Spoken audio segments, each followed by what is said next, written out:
Hello, I'm Graham and welcome to Man vs Film. This is going to be a list of 10 movies that you can watch on Netflix US right now. So let's get started with number 10, which is Take Me. Ray is a fledgling entrepreneur who specialises in staged kidnappings. When he gets an offer of a week-long job with a mysterious client, he can't refuse this exorbitant amount of money.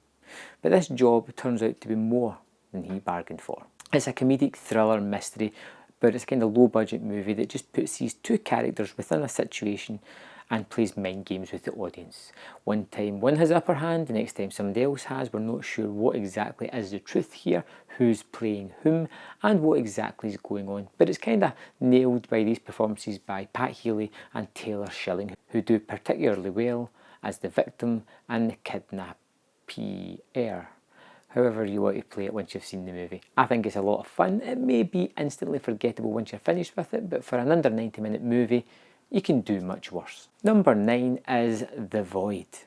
Shortly after delivering a patient to an understaffed hospital, a police officer experiences strange and violent occurrences seemingly linked to a group of mysterious hooded figures. This is like a throwback to the 80s movies, particularly those of Carpenter and maybe some of Hellraiser as well. It is full of practical effects. There is some CGI in here, but it is nice to see somebody really embrace practical effects, and it just looks better. Things look like they have a texture. People are able to interact with them much more realistically. Unfortunately, the story isn't as strong as the special effects. Now, it's still a fun watch. It still has some interesting tidbits, but you can kind of tell where the story is going. And I'm not 100% sure I was sold in that ending either. Still, if you like your horror and you like your practical horror effects, this is the movie for you. Number 8 is Hugo.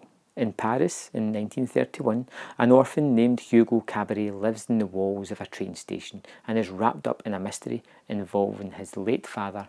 Hugo is a smart, awe-inspiring family movie that really embraces somebody's love for movies and movie making. It's a story about this boy who's kind of living in the walls of this railway station who needs to get this automaton robot to work somehow. He needs a key. He enlists the help of Georges Méliès's ward to help him look for this.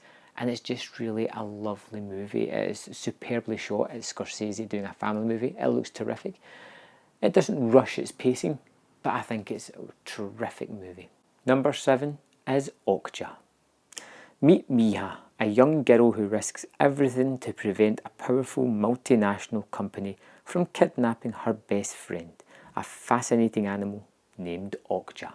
This is a wonderful tale of a girl and her friend and how they spend time in Korea just living their lives, helping each other, coexisting, just having so much fun when corporate America reaches over and grabs Okja and then throws the two of these people into the limelight, somewhere that they're not comfortable, something that they don't want to really be in, and then the movie takes a sort of darker tone yet again as it gets into the processing of animals as food. It has lots of messages within it. It's got lots of fantastic performances. It's got great special effects, and it has one absolutely shocking performance. But Okja, I love you. I love this film. You should definitely check it out.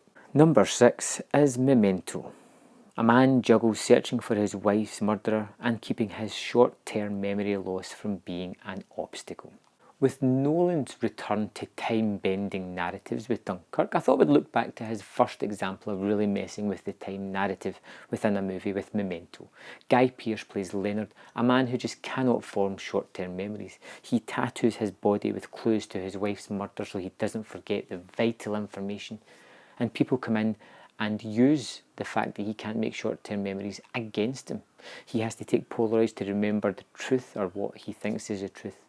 And it's a very mind-bending movie that I really enjoy with a good mystery at the heart of it. It's also told backwards in chronological order, which is really weird, but it suits the movie so well and puts you right into the mindscape of Leonard, our protagonist. Number 5 is Superbad. Two codependent high school seniors are forced to deal with separation anxiety after their plan to stage a booze-soaked party goes awry. Superbad is a platonic love story between these two guys. Over the course of this day, they realise that they do love each other and that life is going to change for them. They're going to grow apart, and that's just one of the sad facts of life that they're going to have to deal with. But they're going to try and make the best of it over this one final summer together. But this movie focuses on this night as they're trying to have this crazy party. Now, the movie has that kind of subtext, but it's wrapped in this really funny, hilarious movie with laugh out loud moments and characters that just grew in stature over the years. Superbad is 10 years old, and I kind of took it for granted until I watched it again recently, and I fell in love with it again. It's fantastic, it's funny, there's characters that just make you smile and that you want to spend time with. Has it been a while since you've seen Superbad? It's time to give it another rewatch. Number 4 on my list is Headhunters. Roger Brown, an executive headhunter and part-time high-end painting thief, finds himself embroiled in a cat-and-mouse game when he tries to destroy Class Graves' career prospects. However, Class is a former member of the Special Tactical Military Force and will stop at nothing to ensure Roger is out of the picture and the job is his. This movie's bonkers, but it's so much fun, and the sort of deadly mission as our high-end art thief is chased by Class, who becomes an almost Terminator-like figure, not stopping, constantly on his tail, constantly chasing after him. It's full of biting humour that is just so bleakly funny. Some horrific scenes as well. Two characters that I did genuinely kind of like, and was unsure about how this movie was going to end up. But it's terrific. It's based on a Joan Esbo novel, and I think it's well worth your time. Number 3 is Zodiac. In the late 1960s, early 1970s, a San Francisco cartoonist becomes an amateur detective obsessed with tracking down the Zodiac killer, an unidentified individual who terrorises Northern California with a killing spree. Zodiac is one of David Fincher's best movies, and it's all about procedure obsession. It starts off with these really violently recreated, gory murders, and then moves into how it affected these people, how these people changed and became obsessed with solving these terrible murders, and the toll it took on them throughout these countless years to a mystery that was ultimately never solved. Now, Fincher himself leaves out some clues and kind of hints towards a possible solution, but it's never confirmed in any way, shape or form. Even though it's 2.5 hours long, the pacing is terrific and the movie zips by. It's full of amazing performances, people who really come into their own, like Downey Jr., Gyllenhaal. It's a terrific movie. It's not your typical serial killer mystery type movie, but it's so much more. Number 2 on my list is Rogue One, a Star Wars story. The Rebel Alliance makes a risky move to steal the plans of the Death Star, setting up the epic saga to follow. It's Star Wars, but not quite as we know it. It's kind of based in between episode 3 and 4. It doesn't really carry some of the usual tropes of Star Wars, but it seems to do the job really well and creates this really interesting world full of characters who come in and go out fairly quickly. Some die, some just get away and are never to be seen again. We're left with these characters that we're kind of interested in on this mission that is do or die. If they fail, the galaxy could be done for, and the Emperor could take over. It's got some very different looking action set pieces as well. I like the way that they were constantly changing and evolving into that sort of beach set one at the end, which was just an unusual environment, but it looked stunning. And then we have the best Darth Vader scene that we've had in any Star Wars movie yet. I think it's terrific. It's what we just want from a Darth Vader scene. And yeah, I could just watch that and repeat.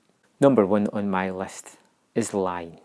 A 5-year-old Indian boy gets lost on the streets of Calcutta, thousands of kilometres from home. He survives many challenges before being adopted by a couple in Australia. 25 years later, he sets out to find his lost family. Oscar-winning true life tales can be very schmaltzy and hit all these typical tropes that can make them almost glorified Hallmark Lifetime type movies. This one avoids most of these and really bases it in this story of Saru, who had an unsurmountable task to overcome, and somehow, I don't want to spoil anything for you, but at the end of this movie, if you're not emotionally drained, if you're not emotionally satisfied and just overjoyed with the conclusion that is bittersweet, then you have a cold, cold heart. I think Lion is a tremendously emotional movie, a terrific upbeat story, but it has all these undercurrents of terrible things that he just avoids by getting out to Australia. I think it's terrific, I think it's well worth your time, and I think it's something that you should definitely be watching this month, which is why it's my #1 movie to watch on Netflix US for August 2017. So thanks for watching. If there's anything I missed, let me know in the comment box and I'll make sure to check it out. And I'll see you next time on Man vs. Film.